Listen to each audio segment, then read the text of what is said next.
14 suspected Tren de Aragua members were arrested after a violent home invasion in Aurora, Colorado, where cops say 2 victims were kidnapped, bound, one of them stabbed. It happened at the same apartment complex, remember that one, where this armed takeover happened this summer back in August. One Aurora councilwoman has been speaking out from the beginning. I am tired of this being portrayed as just another gang in Aurora. This is so heinous. This is a whole different level, and I am tired of it. I've been called a liar. I've been told this was in my imagination. This has been downplayed, and people are suffering, and I will not be silenced on this issue.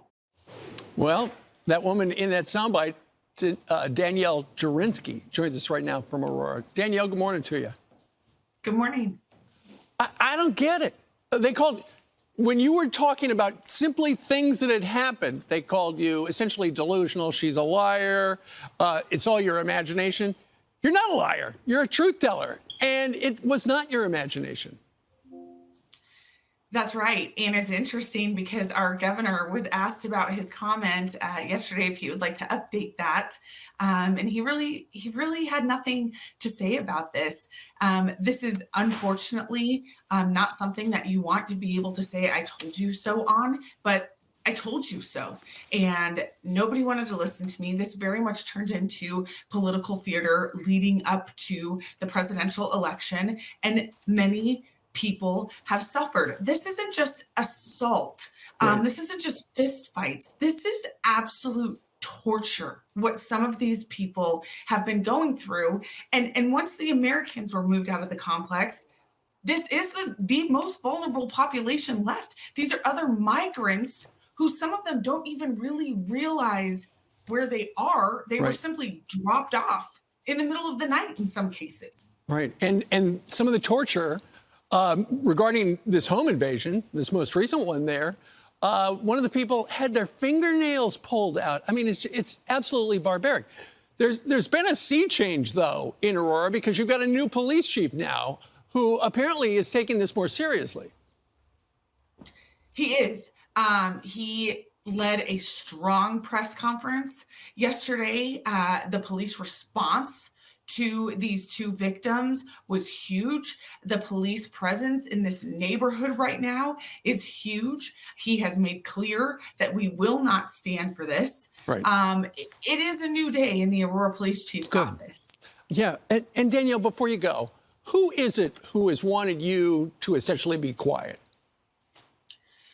Well, it's somewhere between the Aurora mayor, the Denver mayor, the governor of Colorado, and I think local liberal media. They just don't want you to tell people what we can see with our own 2 eyes right there. That's correct. Upside down world. Well, we appreciate your candor and your honesty and joining us today here on Fox and Friends. Good luck to you. Thank you. These people are obviously fed up hearing that there's no problem in Aurora, Colorado. Let's bring in Victor Avila, retired ICE supervisory special agent. He knows gangs and this territory well, a lot of experience back in Mexico with the Los Zetas drug cartel. Victor, good to have you back on the program. I want to start actually by playing this from ABC News this week.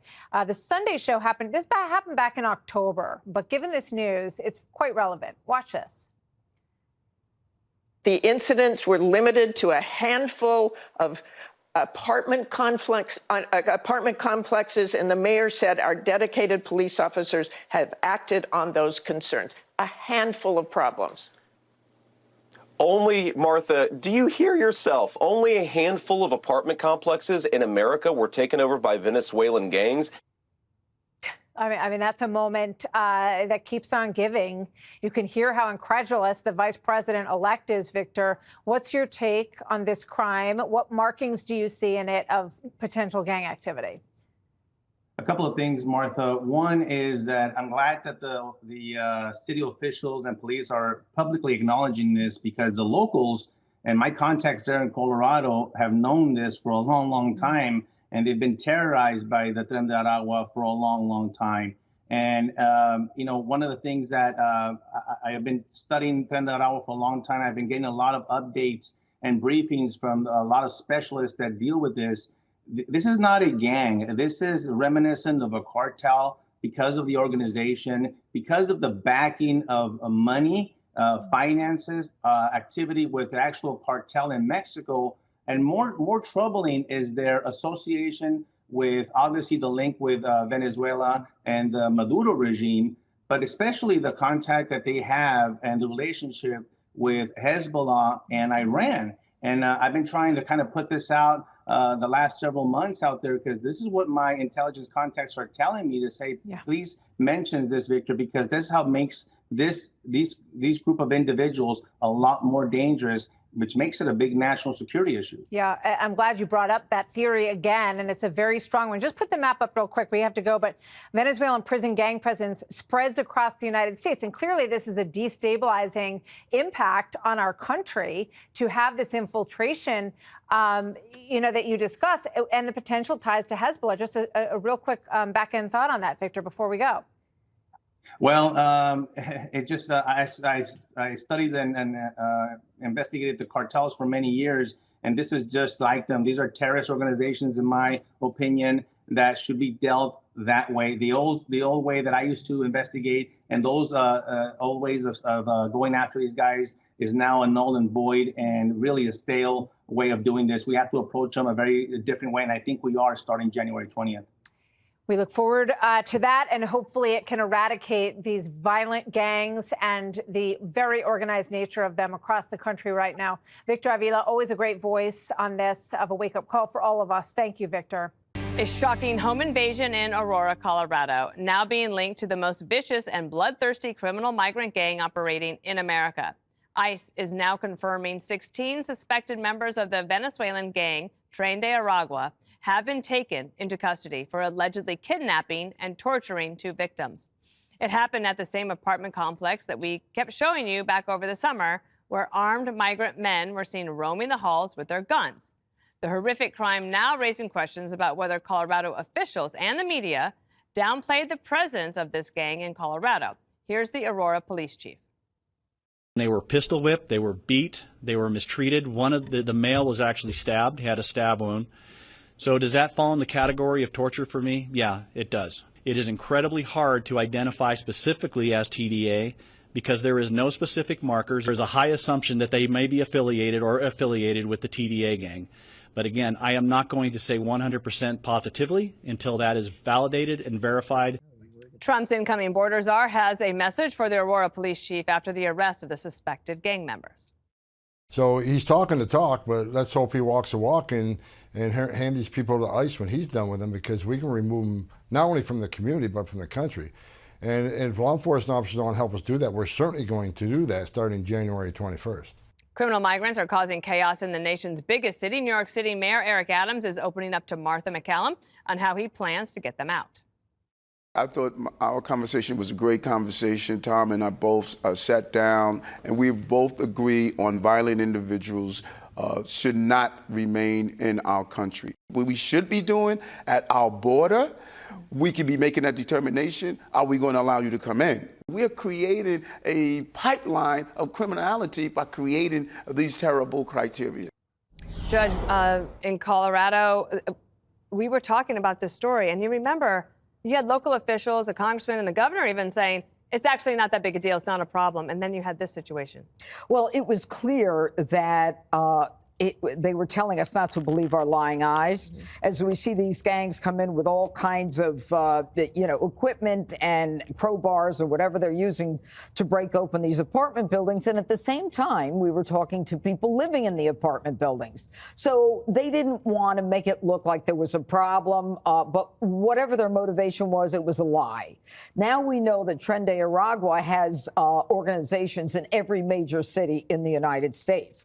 And this was really emphasized, I think it was in October, when Martha Raddatz said to J.D. Vance at the debate, when he started talking about the Venezuelan gangs, TDA, taking over apartment complexes. And she like chides him and she says, I know exactly what you're talking about. I know the facts here. And it's limited to a handful of apartment complexes, you know, so that's okay. Look, we've got some issues here. And that's where he said his famous line of, do you hear yourself? Do you hear yourself? Exactly. Since 2022, they have spent $350 million on illegals in Colorado. $350 million. And the victims now are more afraid of the migrants than they are of the police. So at least now they're reporting these cases to the police. But we've got to understand that there is a cultural distinction.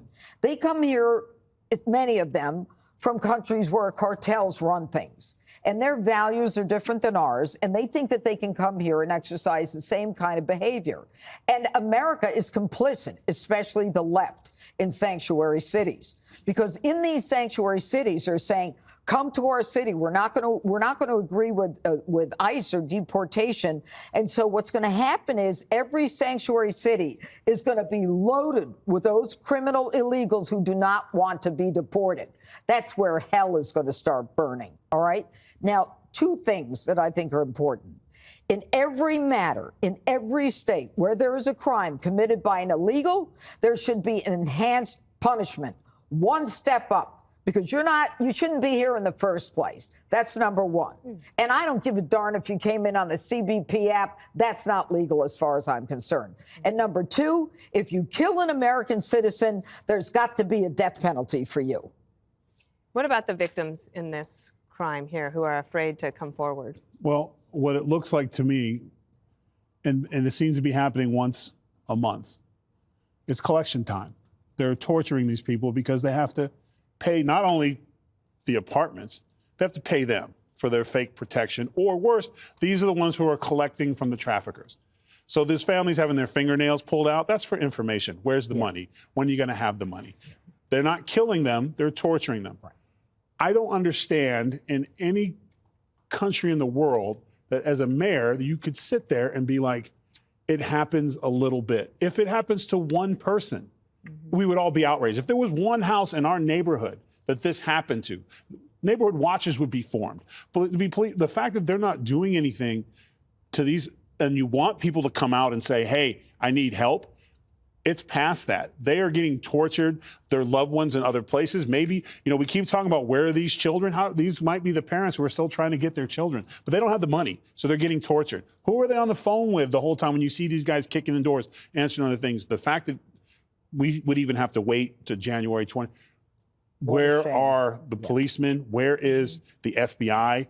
They should be cracking down. This should have never have happened once. The fact that we're even talking about it is disgusting. And these families, eventually, they're not going to report because everyone in that apartment thing heard the screams, saw what happened. I'm sure they videotaped it, and they showed everyone, if you don't pay us, this is what's going to happen to you. So it's just going to continue to grow, and eventually it's going to spill out, and it's going to start happening in the middle-class neighborhoods where they start showing up. And then it won't be until it happens into the mayor's front yard where you'll see something happen. And I hope it doesn't get that far. And I think that this gang has presence in 29 cities, Jesse. Yeah. It's debt bondage, you're right. So they paid the traffickers money to get smuggled, and then they owe them, and they'll never be able to work it off because why would they let you work it off? So you have millions of people who are here illegally, and they have to do whatever they're told or else they're going to get tortured. And this is going to go on for years. This could never end. So I don't see anything stopping this at all. And it's drug trafficking, sex trafficking, kidnapping, carjacking, everything's on the table. And these are poor apartment complexes. What are you going to do if there's just one door in front of you? You have people right now, CEOs of healthcare companies, hiring around-the-clock security.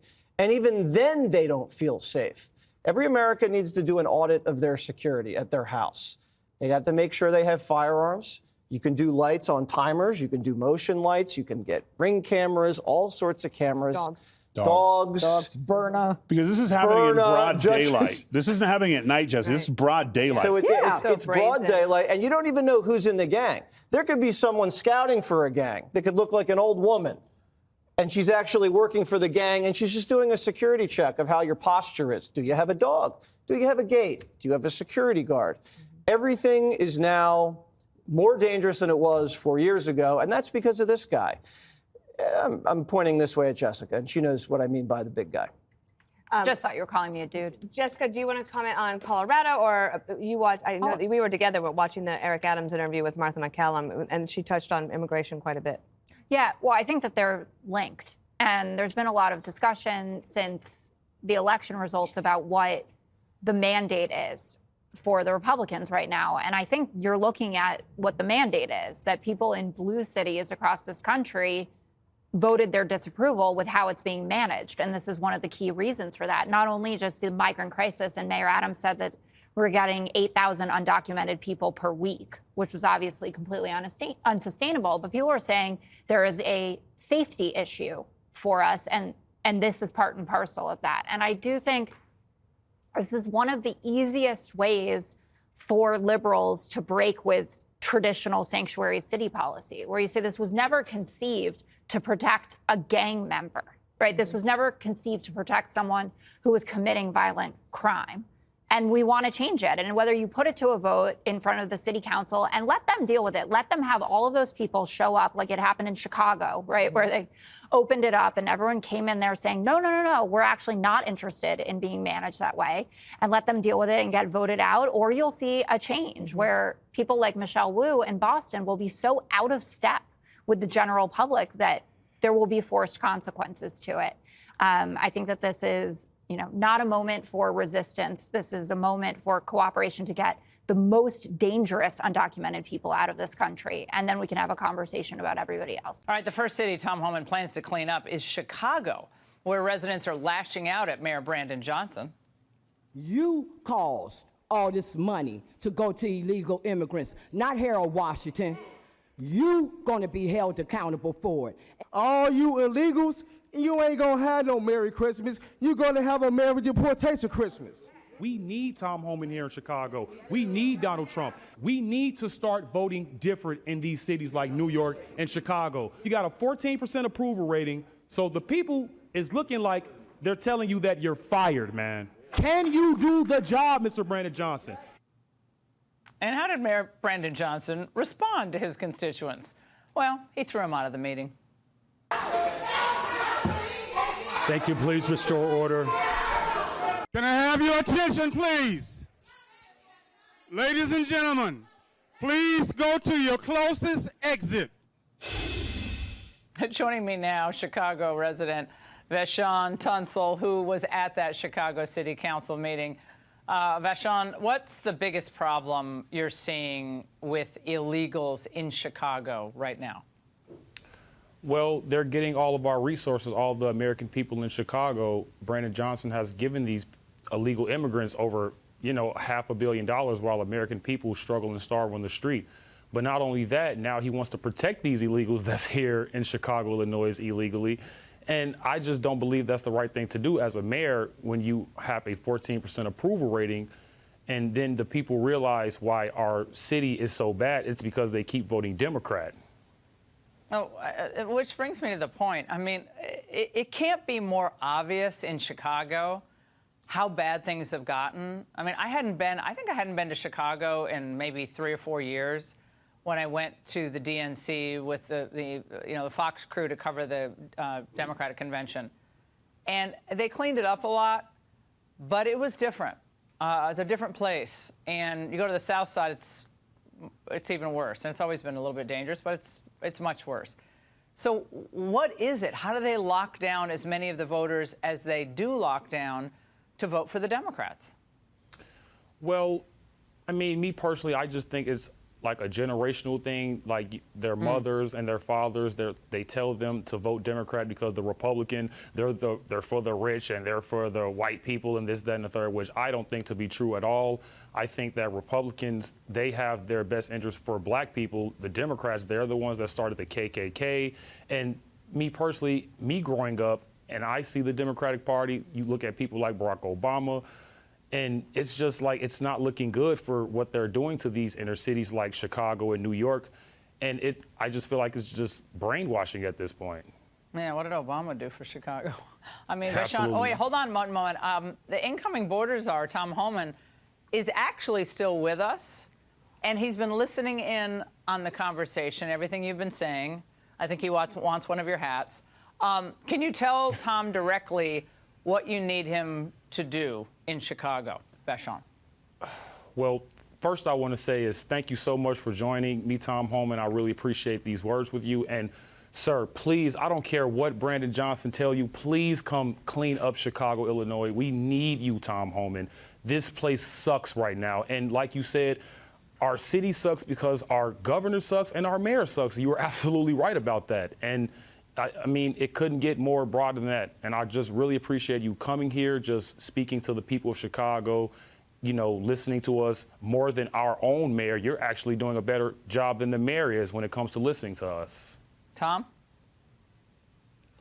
Well, look, I was there 2 weeks ago, and I spoke to the people there, and you're right. I said the mayor sucks and the governor sucks because of them protecting illegal aliens in your city, especially criminal illegal aliens. Their number one responsibility is protecting the communities. So look, I made a promise 2 weeks ago that I'd be back, and I will be back. When this operation starts, I will be in Chicago, and men and women at ICE are going to be on the streets doing their job. So I appreciate your support. And I met with, when I was out there, I met with black pastors, I met with leaders of the community. They're all on the same page. The only one on a different page is the mayor, and we're going to prove to him that we can come in and make that city safer with or without his help. Thank you so much, Tom Homan. Yeah, Vashon and Tom, we're going to check back with you in, let's say, a couple of months, Tom, to see how things have changed. We'll give you 3 months to see how things are progressing, because it's not going to happen overnight. This is going to be a process. And if I know one thing about Tom Homan, he's unstoppable once he actually has the power and the authority to act. So I know that about Tom very well. Vashon and Tom, thank you both. Hey, Sean Hannity here. Hey, click here to subscribe to Fox News YouTube page and catch our hottest interviews and most compelling analysis. You will not get it anywhere else.